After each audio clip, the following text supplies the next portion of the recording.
at 11 is next, and tonight, no one.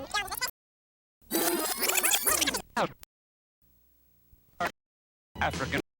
Saturday at 8, 7 Central. Channel 2 News at 11 is next, and tonight, no more watermelon until at least Friday as Oregon farmers try to save their watermelon crop. We'll have that story. And 2 Portland policemen are reassigned after a fatal shootout. We'll have details on that. The fires continue all over the West Coast, and thunderstorms are threatening Oregon. We'll have the latest pictures, and also ahead, Madonna in the buff. A 3-year-old sues her barber, and Oregon's newest millionaire. Channel 2 News is next. Hi, I'm Mary Starrett. And I'm Paul Inman. With the return of the white wedding and other traditional nuptial trappings, there's an increased need to understand the basics of marital etiquette. Tomorrow on 2 at 4, we'll meet a woman who has a handbook to end all connubial questions for rookies and veterans on their way down the aisle. A couple of babies and an educational specialist from Wildlife Images in Grants Pass will be here to talk about Northwest wild animal life. And Wednesday, we have a good message for teenagers who need to learn how to say no. Please join us for 2 at 4. If you think VD has no innocent victims, this will surprise you. Venereal diseases are among the leading causes of illness in newborn babies. They cause deafness, mental retardation, nerve disorders, and even death. There are more babies affected by VD each year than there were children affected by polio during the polio epidemic.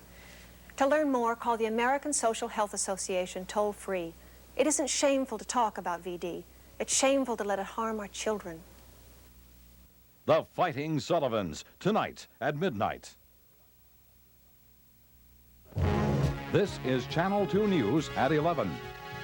Good evening, I'm Bill O'Reilly. And I'm Tracy Berry. Ron Carlson will have sports, and Jeff Gianola, the weather. Here's the latest straight up at 11 tonight. California state officials now say the watermelon poisonings here in the West are the result of deliberate misuse of chemicals. Here in Oregon, all watermelons on grocery store shelves are being destroyed, at least until a new inspection program is underway. 200 people became ill after eating tainted watermelon, and now authorities in California say the use of the pesticide Temic was intentional, even though Temic is not approved for use on watermelons. Here to tell you right now that I will not sleep until I find those growers, and I'm going to use all the police power that I have in my power to put them away. Inspectors will be out in California fields determining if there are any traces of the pesticide. Watermelons from the fields that aren't tainted will carry a sticker. A similar program will be used here in Oregon. And watermelons will probably be off your store shelves until next week. Well, watermelon growers in Oregon tonight learned of the state's plans to test their fields. They are confident the local melons are free of pesticides and think their watermelons may even sell better because of the recall. Jim Hyde has the story from Hermiston. Yeah, that'll make it. As long as you get good. These Oregon watermelons are still about 2 weeks away from market size, if there is a market for them.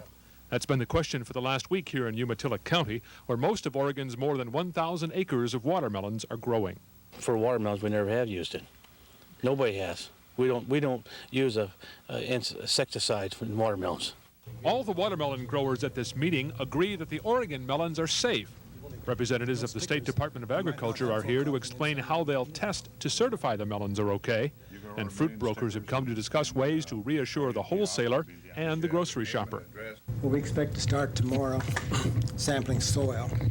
And if we can run from 10 to 15 samples a day, we'll probably composite the samples and probably get maybe 20 per field, depending on the size of the field.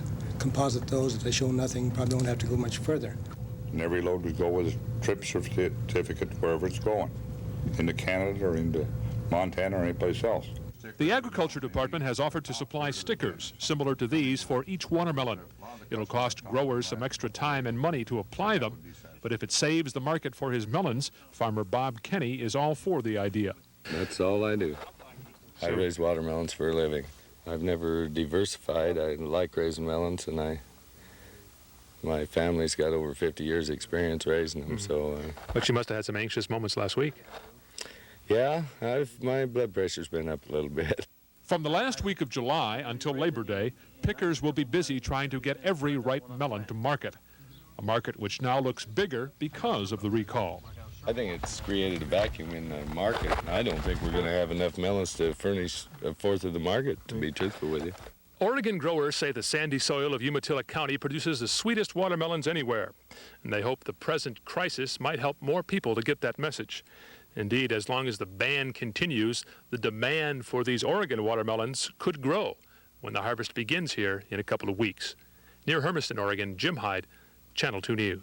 In other news tonight, 2 Portland policemen are now on desk duty following a shootout that left 2 people dead. The incident began Friday night after a former mental patient started firing shots in his northeast Portland neighborhood.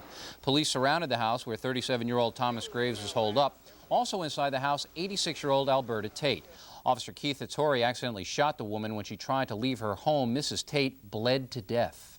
At this point, it appears that there's been no Bureau policies and procedures violated. Police Chief Harrington is apparently satisfied the officers involved acted correctly during the standoff. Nevertheless, Patrolman Hattori and Patrolman Larry Wooten, who shot and killed the suspect, have been reassigned to the Personnel Department. Both of the victims were black, and some people are accusing the police of racism. If this incident occurred in the West Hills, in a white neighborhood, would police have handled it differently? Absolutely not. Results of the police investigation into the incident will now be sent to a grand jury. In Eugene, jurors are still listening to testimony in the death penalty phase of the Benny Chafin trial. Today, his sister told the jury that she and her brother had been beaten by an alcoholic stepfather and that Chafin is an alcoholic who turns violent when he drinks. He was convicted last month of the rape, kidnap, and murder of a 9-year-old Springfield girl.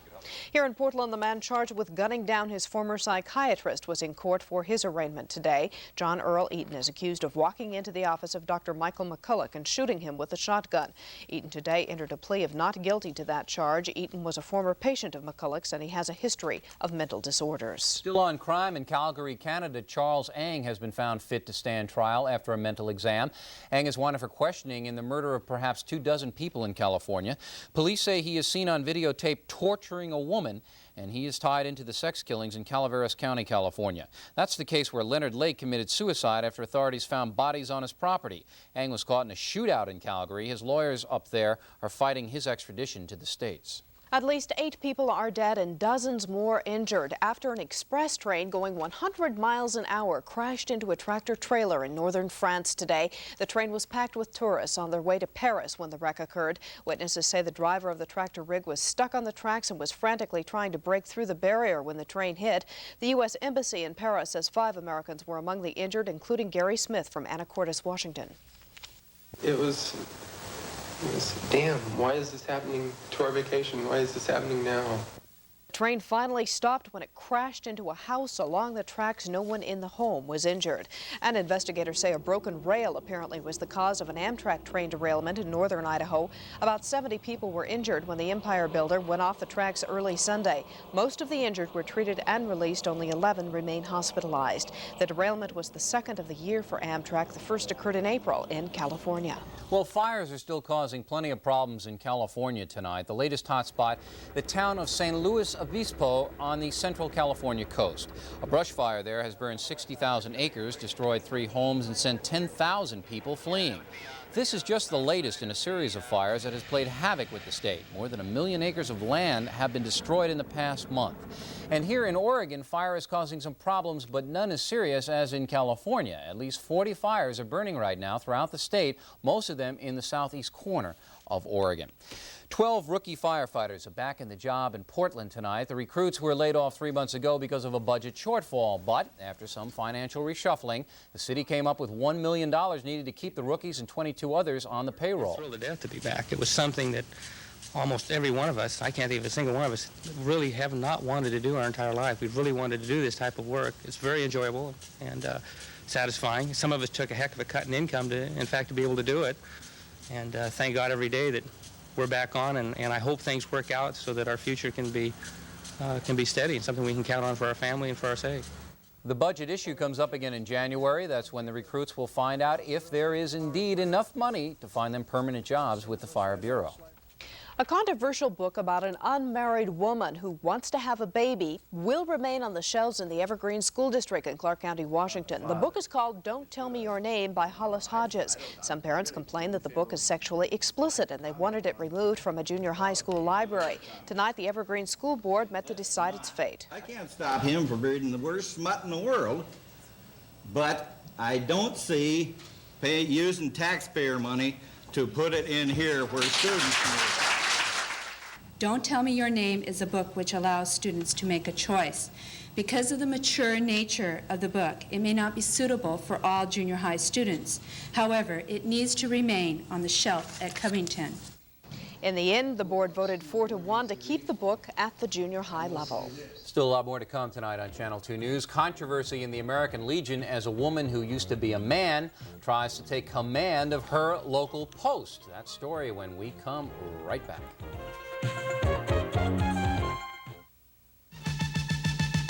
This IMSA Moment is brought to you by your local Subaru dealers. It's considered the most important 35 to 40 seconds in racing, the pit stop. On the IMSA circuit, most cars hit the pits twice during the endurance race. The majority of times, all 4 tires will be replaced, fuel will be added, and drivers will change. Catch all the excitement when IMSA Racing comes to Portland during the G.I. Joe's Grand Prix in July. It's your money, son, but if you want my advice, buy another Subaru. Sure, Dad. I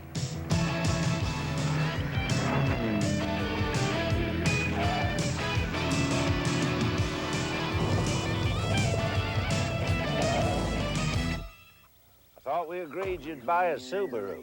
But, Dad, I did. The new Subaru XT Coupe.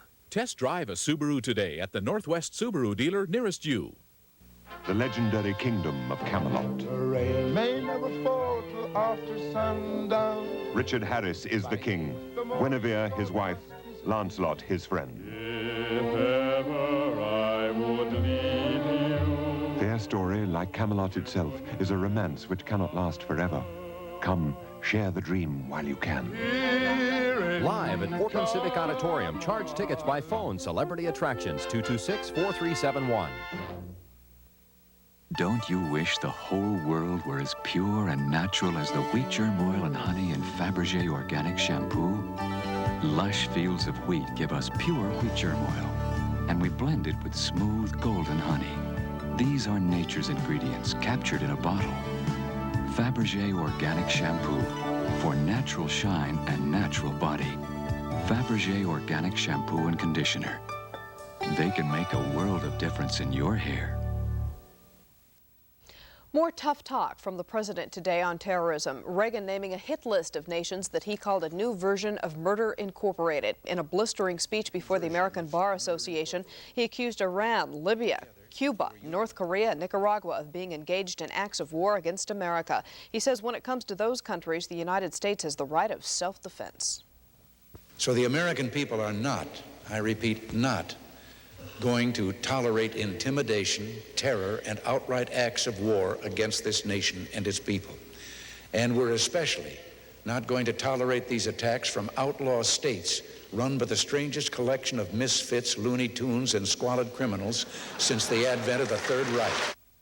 Analysts say the president is laying out what may be a legal justification for U.S. action against terrorists. Bill? Here is an interesting statistic. It cost taxpayers more than $40 million last year to pay malpractice claims against the military.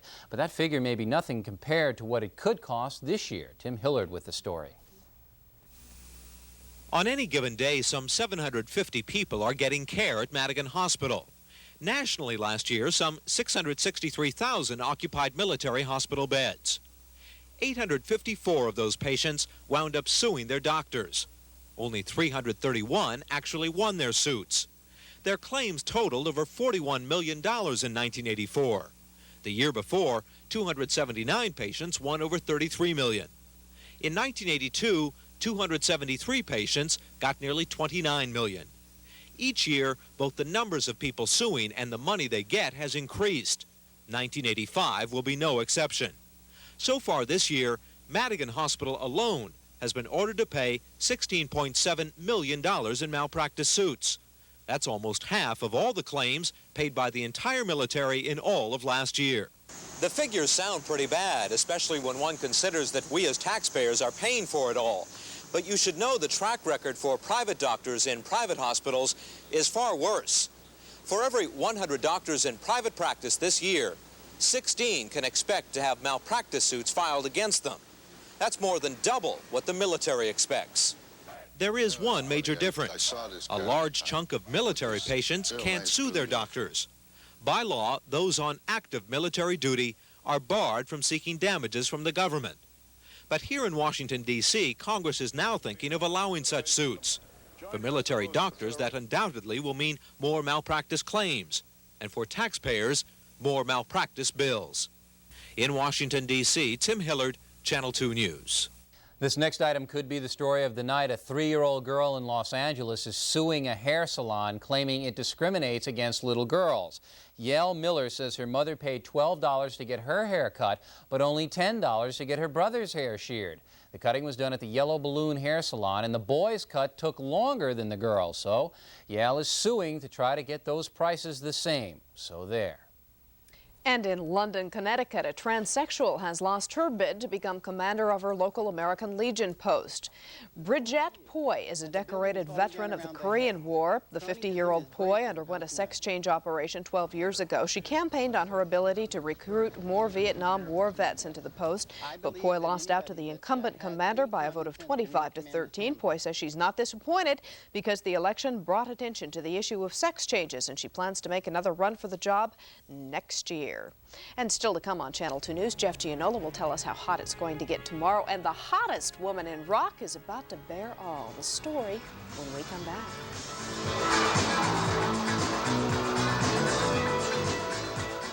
When you buy one of these, get ready for a lot of questions. Is it really an 86? Yep. Is it really completely re-engineered? Yep. Does it really come with a 5-speed, radial, spoker wheels, a rear step bumper, and sporty stripes standard? Yep. Is it really only $63.95? Yep. Is it really a sporty truck priced close to Toyota's and Nissan's base trucks? Yep. Have you heard the weather forecast?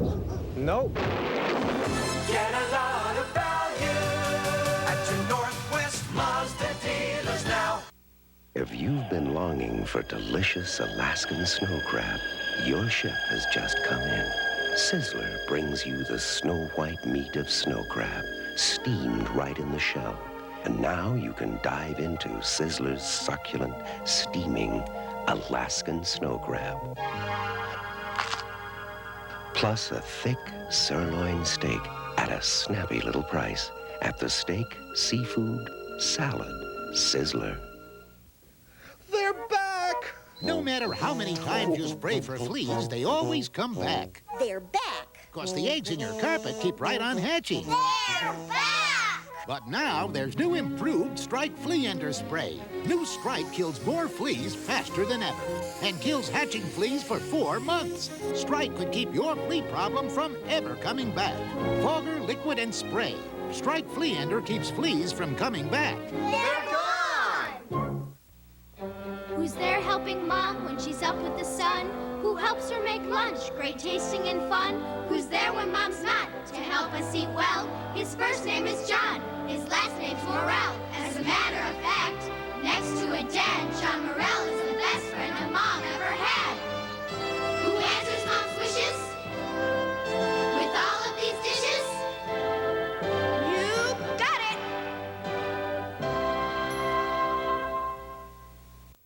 Okay, so it's hot, so what's new, huh, Jeff? You got the wading pool out for little Alexandra? Or? Yeah, boy, and it's I'm going to hop in there with her because I tell you what, we've got 17 minutes before a new day starts, and we're lucky to be up this late, Bill and Tracy. Oh, we knew we were. We are. And I'm going to tell you why, because this is about the nicest temperature that we've had all day, because currently outside we're in the mid-70s. Let's check on that. 75 degrees outside.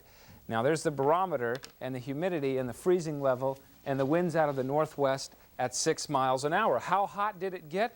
Well, around 5:30 this afternoon we hit a high of 91 degrees in the Portland area, overnight low of 62.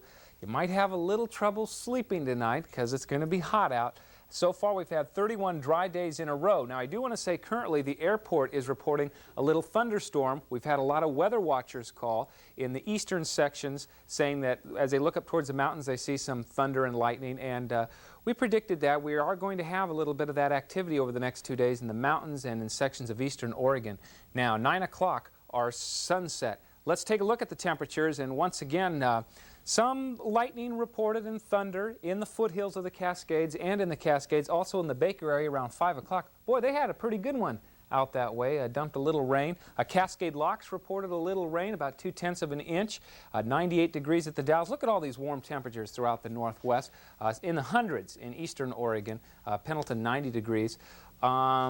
I don't want to take a look at radar, so I'm going to tell the computer to go ahead and skip the next thing, but let's go into Washington because the radar picture we had was a little some interference there and it didn't show up very well. But here's the way things shaped up in Washington. 87 Seattle, 90 in Olympia, 90 Vancouver, and Walla Walla 109 degrees. And the best friend of a weatherman is an obedient computer. Now let's take a look at temperatures from around the country and look at these new records that were set today.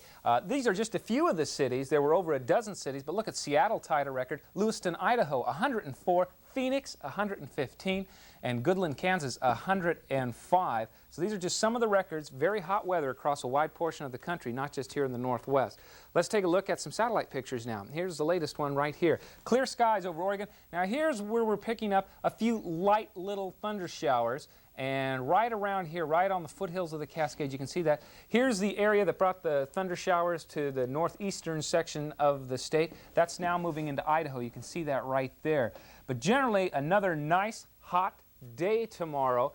My advice, get a wading pool and just stick your head or feet in it and stay there all day. Let's go to the coast for the forecast. Out on the coast, sunny tomorrow with a few areas of morning fog. Temperatures generally about 71 degrees at Tillamook.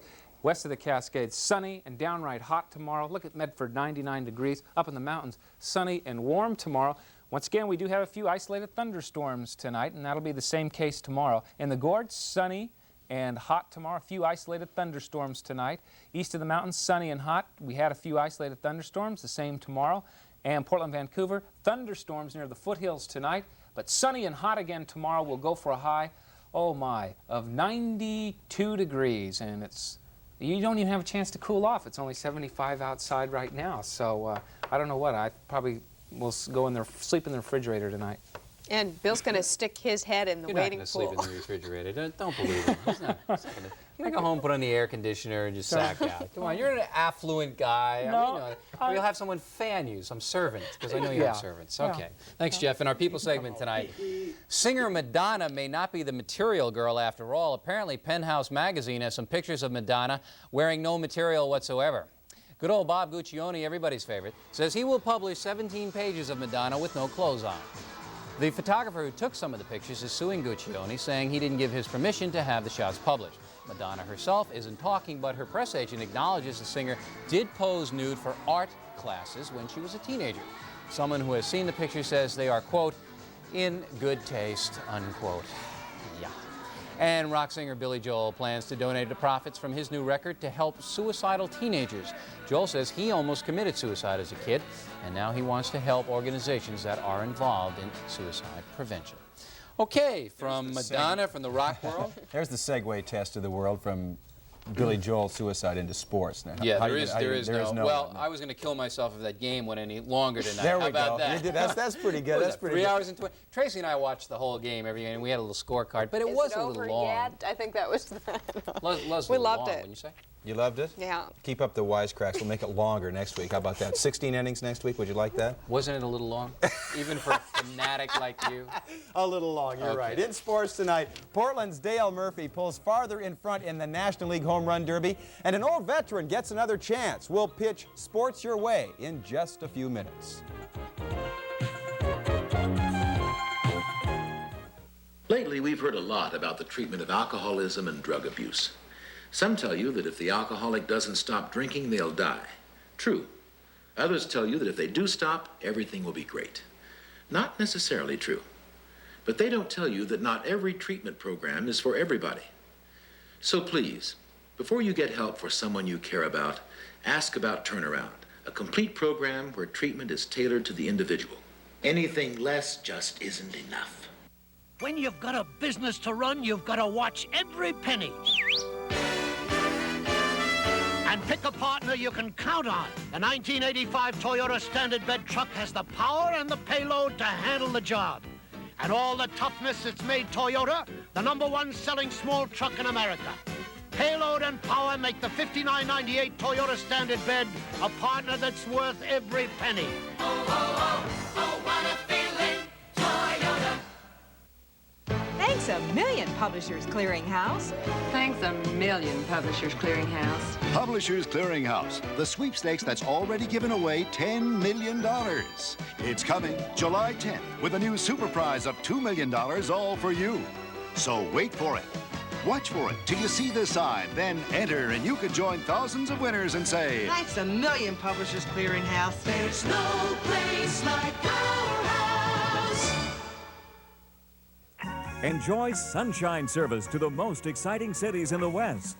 Sunworld jets you to Las Vegas with service to Reno, Tucson, Oakland, San Jose, Ontario, California, Oklahoma City, and beginning July 11th, service to Omaha, Spokane, and Portland. Plus, get free unlimited stopovers in Las Vegas when flying onto other Sunworld destinations. Call your travel agent or Sunworld for reservations. Las Vegas nonstop, just $99 every flight. At 12 games out of first place, the Atlanta Braves aren't exactly having a banner season, so you could imagine where they'd be this year without Dale Murphy. The Portland native, one of the few raving Braves this year, hit his league-leading 21st ball over the wall against the Expos tonight. Now, this blast helped the Braves get past Montreal. They beat them by a score of 7-1, and it helped break a 5-game losing streak. And boy, fans, you better enjoy standing up while you can. It hasn't been often this year. In Pittsburgh, Dodgers Steve Sachs bags a base hit to put the Dodgers ahead, but along with playing baseball, Sachs plays a little pickleball here. Bill Madlock with the padlock on Sachs. He runs right at him. The Pirates eventually put the tag on the bag man, but Sachs and the Dodgers win the game.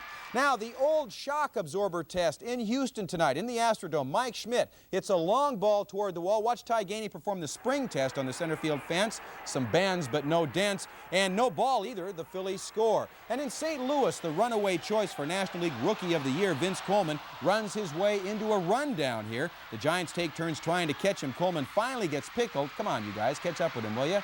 There we go, finally. But the Giants get dwarfed again, losing to the Cards. Now to the scoreboard for the Braves win a 7-hitter for Rick Mailer. Fernando Valenzuela wins his 9th game. Jose De Leon loses his 12th. Former Beaver Rick Shue has 3 hits in the Phils win. Joaquin Andujar is on par for his 15th win. The Mets get the Reds. Pete Rose gets 1 hit. And the Cubs and Padres split.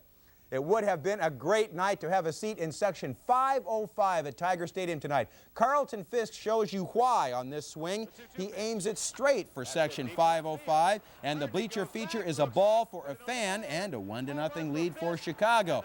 But Tiger Larry Herndon has a plan for that same fan. He puts another ball over the same part of the wall. What a night. In Section 505, the White Sox get another homer from Fisk, a grand slam to beat the Tigers. I don't know if it ended in 505 or not. Yankee Phil Niekro moves ahead of Bob Gibson to take 8th place on the all-time strikeout list, but the Yankees lose. Neil Heaton shuts out Texas. As many of you saw on Monday Night Baseball, the Angels drew Milwaukee in extra bars. And an extra inning win for the Twins. The Red Sox amaze the A's, and Dave Stieb lowers his league-leading ERA even farther, whitewashing Seattle.